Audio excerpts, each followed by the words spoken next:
मैं एक बात जानना चाहता हूँ, आप वो सब कर रहे हैं जो डॉक्टर ने आपसे बोला। मीठा बंद कर दिया, रोटी कम कर दी, चावल कम कर दिए, एक्सरसाइज भी कर रहे हैं, पर उतना करने के बावजूद भी शुगर लेवल नॉर्मल क्यों नहीं आ रहा है? असल में एक चीज जो आपसे छुपाई गई, जो आपको बताई ही नहीं गई, जो कि शुगर के कंट्रोल में, ब्लड शुगर के कंट्रोल में, डायबिटीज को मैनेज करने के प्रोसेस में सबसे बड़ा रोल प्ले कर सकती है। वो कुछ और नहीं, वो प्रोटीन है। और ये कोई एक्सीडेंट नहीं है, बाई चांस नहीं है कि ये आपको बताने से छूट गया, बल्कि मैं कहूंगा ये जानबूझकर आपसे छुपा कर रखा जा रहा है। आज हिंदुस्तान में फूड इंडस्ट्री पूरा फोकस कर रही है आपको ऐसा खाना देने में जिसमें कार्बोहाइड्रेट्स ज्यादा हो और प्रोटीन्स मौजूद ही ना हो, जिसे खाने के बाद आपको कुछ ही वक्त के बाद दोबारा भूख लग जाएगी और आप दोबारा से फिर कुछ पैकेज फूड खरीद कर ले आएंगे जिसके अंदर फिर से प्रोटीन मौजूद ही नहीं होगी। आज पूरी फूड इंडस्ट्री यही चाहती है कि आप बिस्किट खाते रहें, आप नमकीन खाते रहें, आप पैकेज्ड फूड खाते रहें, आप प्रोसेस्ड फूड खाते रहें और उनका बिजनेस बेहतरीन तरीके से चलता रहे। शायद आप जानते भी ना हो, जब आप प्रोटीन लेस कोई भी खाना खाते हैं वो एकदम से आपके शरीर में जाकर एब्सॉर्ब हो जाता है और आपको दोबारा से जल्दी से भूख लग जाती है। और ये फूड इंडस्ट्री क्या चाहती है? यही तो कि उसका ग्राहक बार बार उसके पास आता रहे। लेकिन आज मैं आपको वो सच बताने वाला हूं जो ना तो डॉक्टर साहब के साथ शेयर कर रहे हैं और ना ही कभी टीवी में एडवर्टीजमेंट में दिखाया जा रहा है। चलिए आगे बढ़ते हैं और मैं सबसे पहले आपको ये समझा दूं कि जब आपके खाने के अंदर प्रोटीन मिसिंग होती है तो क्या होता है। आपकी मांसपेशियां कमजोर पड़ना शुरू हो जाती हैं, आपको बार बार भूख लगना शुरू हो जाती है और अक्सर देखा जाता है बहुत सारे हार्मोन्स जो आपके शरीर में प्रोटीन से ही बनते हैं उनका इम्बैलेंस हो जाता है। आपकी मांसपेशियां ग्लूकोज को इस्तेमाल नहीं कर पाती, आप सारा दिन थकान और कमजोरी का शिकार बन जाते हैं, शुगर का लेवल भी बढ़ा रहने लगता है, इंसुलिन रेजिस्टेंस भी बढ़ जाता है।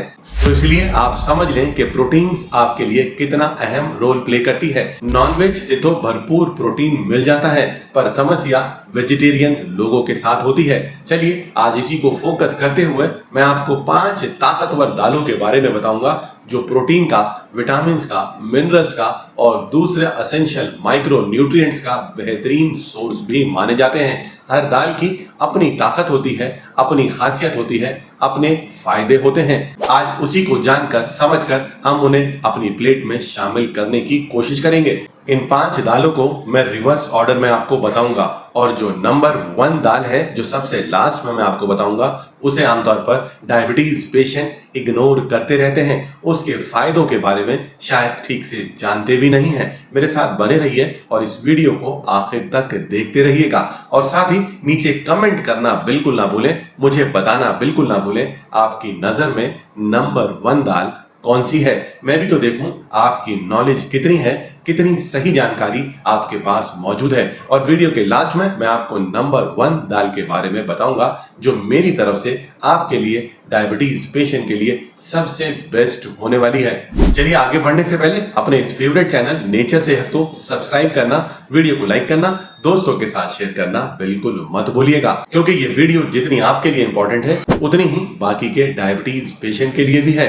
चलिए नंबर 5 से शुरू करते हैं। वो दाल जो लगभग इंडिया में हर घर में मौजूद है, उस दाल को आप रेगुलरली इस्तेमाल भी कर रहे हैं पर शायद आपको उसका सही तरीका नहीं पता, वो भी मैं आपको बता देता हूं। उस दाल का नाम है तूर दाल या अरहर दाल। इसका ग्लाइसेमिक इंडेक्स भी 22 से 30 के बीच में होता है जो एक लो ग्लाइसेमिक इंडेक्स है। इसके अंदर फाइबर्स भी भरपूर मात्रा में मौजूद होते हैं। इतना ही नहीं, विटामिन B5 और B9 भी इसमें भरपूर मात्रा में मौजूद होता है। पोटेशियम का और आयरन का भी इसे बेहतरीन सोर्स माना जाता है। इसमें मौजूद यह विटामिन B5 और B9 आपकी नसों को ताकतवर बनाने में, न्यूरोपैथी से बचाकर रखने में काफी ज्यादा मददगार साबित होती हैं। फिर आप मुझसे कहेंगे डॉक्टर साहब हम तो इस दाल का इस्तेमाल लगभग रेगुलरली ही करते हैं पर हमारी शुगर तो फिर भी बढ़ी रहती है। मैं आपको बता दूं शायद आप इसके इस्तेमाल का सही तरीका नहीं जानते। आज ज्यादातर लोग इस दाल के साथ चावल खाना पसंद करते हैं। अभी तो मैंने आपको बताया कि इसका ग्लाइसेमिक इंडेक्स कम होता है, पर जब आप इसे चावल के साथ इस्तेमाल करते हैं तो इसका एवरेज ग्लाइसेमिक इंडेक्स 65 के आसपास चला जाता है, जो कि ज्यादा है किसी भी डायबिटीज पेशेंट के लिए। करना सिर्फ इतना था कि इसका इस्तेमाल चावल के साथ ना कर कर अगर आप जौ की रोटी के साथ कर लें तो आपको भरपूर फायदा मिल जाएगा। और साथ ही अगर 1 चम्मच देसी घी भी आप साथ में जोड़ लें तो इसका एवरेज ग्लाइसेमिक इंडेक्स काफी कम हो जाएगा। आपको प्रोटीन भी मिल जाएंगी, फाइबर भी मिल जाएंगे, हेल्दी माइक्रो न्यूट्रिएंट भी मिल जाएंगे, हेल्दी फैट भी मिल जाएंगे। ये छोटा सा बदलाव अपने खाने में आपको भरपूर फायदा दे देगा। चलिए जल्दी से कमेंट में मुझे ये लिखकर बताइए आप इस दाल के साथ क्या खाना पसंद करते हैं, चावल या रोटी, और रोटी में भी कौन सी रोटी आप इसके साथ खाते हैं, गेहूं की, चने की या जौ की या फिर कोई मल्टीग्रेन या मिलेट की रोटी। चलिए आगे बढ़ते हैं और नंबर 4 पर आती है मसूर दाल। मसूर दाल का जो रंग है वो भी आपसे कुछ कहता है, जिसे साइंस ने भी साबित किया है। आपने मसूर दाल का लाल और नारंगी रंग तो देखा ही होगा। साइंस ने, रिसर्च ने बताया ये रंग पॉलीफेनॉल और एंथोसाइनिन्स की वजह से होता है, जो कि दुनिया भर के एक ताकतवर एंटीऑक्सीडेंट्स भी माने जाते हैं। इतना ही नहीं, इसका ग्लाइसेमिक इंडेक्स भी 21 से 30 के बीच में होता है, जो कि काफी कम है। इसके साथ ही इसमें प्रोटीन्स भी भरपूर मात्रा में मौजूद होती हैं। लगभग अगर 100 ग्राम दाल की बात की जाए तो 24 ग्राम प्रोटीन मौजूद होती है। फाइबर्स भी भरपूर मात्रा में मौजूद होते हैं। विटामिन B5, B9 भी इसे एक बेहतरीन दाल बना देते हैं। इतना ही नहीं, आयरन, कैल्शियम और पोटेशियम भी इसमें भरपूर मात्रा में मौजूद होता है। सोचिए, इतने सारे माइक्रो न्यूट्रिएंट्स और साथ में भरपूर प्रोटीन आपको ये साधारण सी दिखने वाली दाल दे रही होती है। अगर मैं एक सिंपल सा कंपैरिजन करके आपको बताऊं तो व्हाइट ब्रेड जो मार्केट में अवेलेबल है उसका ग्लाइसेमिक इंडेक्स 75 के आसपास होता है, यानी कि इस दाल से लगभग 2-3 गुना ज्यादा। यानी कि शुगर को बढ़ाने की ताकत एक ब्रेड के अंदर दाल से 2-3 गुना ज्यादा होती है। वहीं शायद आपके मन में भी ये सवाल आ रहा होगा कि डॉक्टर साहब, दालों के अंदर भी तो बहुत सारे कार्बोहाइड्रेट्स मौजूद हैं। चलिए मैं आपको सिंपल सी अंडरस्टैंडिंग दे देता हूं। दालों के अंदर मौजूद कार्बोहाइड्रेट्स रिफाइंड नहीं होते, ये कॉम्प्लेक्स कार्बोहाइड्रेट्स होते हैं। साथ ही इनके साथ बहुत सारे विटामिन और मिनरल्स, फाइबर्स भी मौजूद होते हैं और प्रोटीन्स भी मौजूद होती हैं। तो ये कार्बोहाइड्रेट जो दालों में मौजूद होते हैं ये आपकी शुगर को बिल्कुल भी तेजी से नहीं बढ़ाते। ये स्लो एब्जॉर्बिंग कार्बोहाइड्रेट्स हैं और डायबिटीज पेशेंट के लिए तो बिल्कुल ठीक है। बस ध्यान इतना रखना है, चावल के इस्तेमाल को कम कर देना है या नहीं करना है। जौ की रोटी, चने की रोटी आपके लिए ज्यादा फायदेमंद होगी।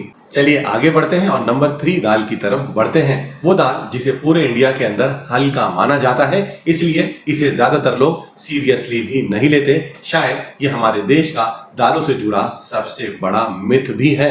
इस दाल का नाम है मूंग दाल। ज्यादातर लोग कहते हैं ये तो बहुत हल्की दाल है, इसमें प्रोटीन कहां से आएगा। पर मैं आपको बता देता हूं, 100 ग्राम के अंदर लगभग 24 ग्राम प्रोटीन मौजूद है, यानी कि नॉनवेज से थोड़ा ही तो कम है। पर साथ ही इसके अंदर भरपूर मात्रा में फाइबर्स मौजूद हैं, विटामिन B9 भी भरपूर मौजूद है और एक एसेंशियल माइक्रो न्यूट्रिएंट मैग्नीशियम इसमें मौजूद है, जो बाकी चीजों में आपको आसानी से नहीं मिल पाता। इसके अलावा आयरन, कैल्शियम और पोटेशियम का भी बेहतरीन सोर्स मूंग दाल को माना जाता है।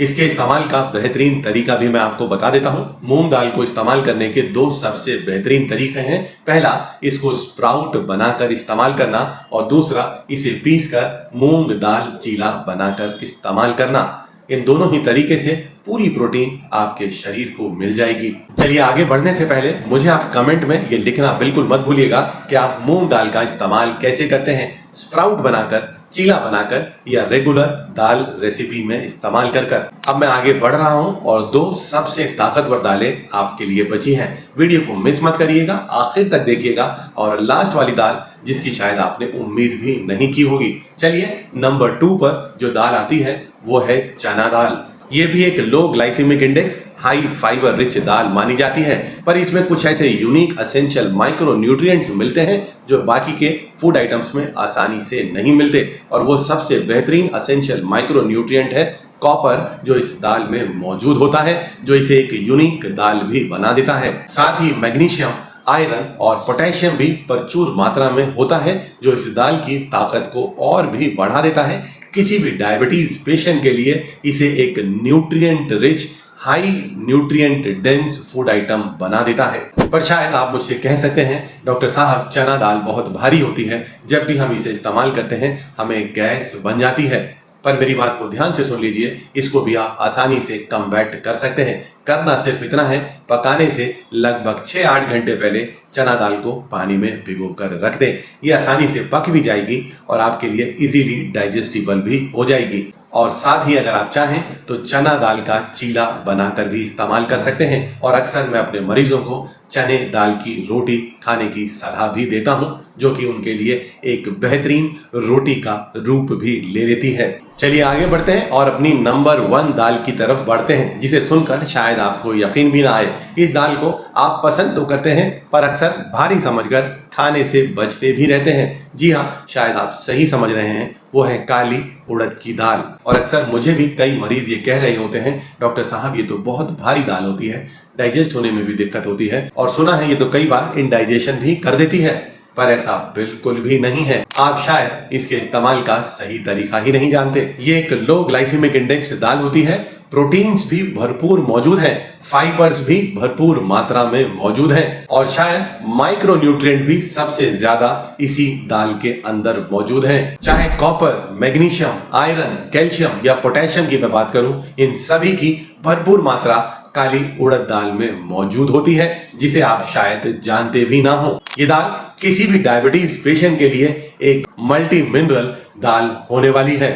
बाहर से आप बहुत सारे महंगे मल्टीविटामिन लाकर खा रहे हैं, क्यों ना इस दाल को अपनी डाइट में शामिल कर लिया जाए और अपने शरीर को इन सभी न्यूट्रिएंट से ताकतवर बना लिया जाए। इस दाल के नंबर 1 होने की कुछ वजह मैं और बता देता हूं। इसके अंदर मौजूद बहुत सारे फाइबर आपकी गट हेल्थ को अच्छा रखने में भी मदद करते हैं। इतना ही नहीं, जब आपकी गट हेल्थ अच्छी होती है तो गट से बनने वाला GLP-1 हार्मोन भी बेहतर तरीके से बनता है, और वो आगे जाकर इंसुलिन को भी बेहतर तरीके से काम करने में मदद करता है। यानी एक ऐसी दाल जो आपकी गट हेल्थ के लिए भी अच्छी है, आपकी मसल्स यानी आपकी मांसपेशियों के लिए भी अच्छी है, आपकी बोन हेल्थ के लिए भी अच्छी है, आपकी स्किन हेल्थ के लिए भी अच्छी है, और उसे आप अनजाने में भारी समझकर इग्नोर कर रहे हैं। पर ऐसा आगे से करने की जरूरत तो बिल्कुल भी नहीं है। इसे आज से ही अपनी थाली में जरूर शामिल कर लीजिए। बस वो गलती जो सभी लोग कर रहे होते हैं, जिसकी वजह से इस दाल का फायदा नहीं मिलता, वो है इसे आप चावल के साथ इस्तेमाल कर रहे हैं, गेहूं की रोटी के साथ इस्तेमाल कर रहे हैं, रिफाइंड आटे से बनी रोटी के साथ इस्तेमाल कर रहे हैं। ऐसा करना आज ही बंद कर दीजिए। करना सिर्फ इतना है, इसे रात भर पानी में भिगो कर रख दीजिए, सुबह में बना लीजिए, और इसके अंदर भी बहुत सारी स्पाइसेस ऐड कर आप इसकी ताकत को और बढ़ा सकते हैं। वो चाहे हींग हो, वो जीरा हो या अजवाइन हो। और साथ में जब दाल तैयार हो जाए तो उसमें 1 चम्मच देसी घी डालना बिल्कुल मत भूलिएगा। और मुझे नीचे कमेंट कर जरूर बताएं, क्या आप इस दाल के अंदर देसी घी डालकर इस्तेमाल करते हैं या नहीं। और अगर आप इस्तेमाल करते हैं तो नीचे कमेंट में देसी घी लिखना तो बिल्कुल ना भूलें। यानी दाल मखनी नहीं, दाल विद देसी घी इस्तेमाल करनी है। चलिए, मुझे उम्मीद है आज की ये वीडियो आपको काफी मददगार लगी होगी, और मुझे उम्मीद है आज से ही आप इन दालों का सही इस्तेमाल करना शुरू कर देंगे, जिससे भरपूर मात्रा में आपको प्रोटीन भी मिलना शुरू हो जाएगी। लेकिन एक अच्छी खबर मैं आपको और बता देता हूं, मैं आपके लिए एक 7 दिनों का शुगर कंट्रोल चैलेंज भी लेकर आ रहा हूं, जो बहुत जल्दी शुरू हो जाएगा और आपको बेहतर तरीके से शुगर कंट्रोल करने में मदद करेगा। और अगर आप भी इस चैलेंज का हिस्सा बनना चाहते हैं तो मुझे कमेंट में नीचे चैलेंज लिखना बिल्कुल ना भूलें। ये बड़ा ही टाइम लिमिटेड चैलेंज होगा और सीट्स भी बहुत ही लिमिटेड हैं, तो मुझे अभी नीचे कमेंट करें चैलेंज।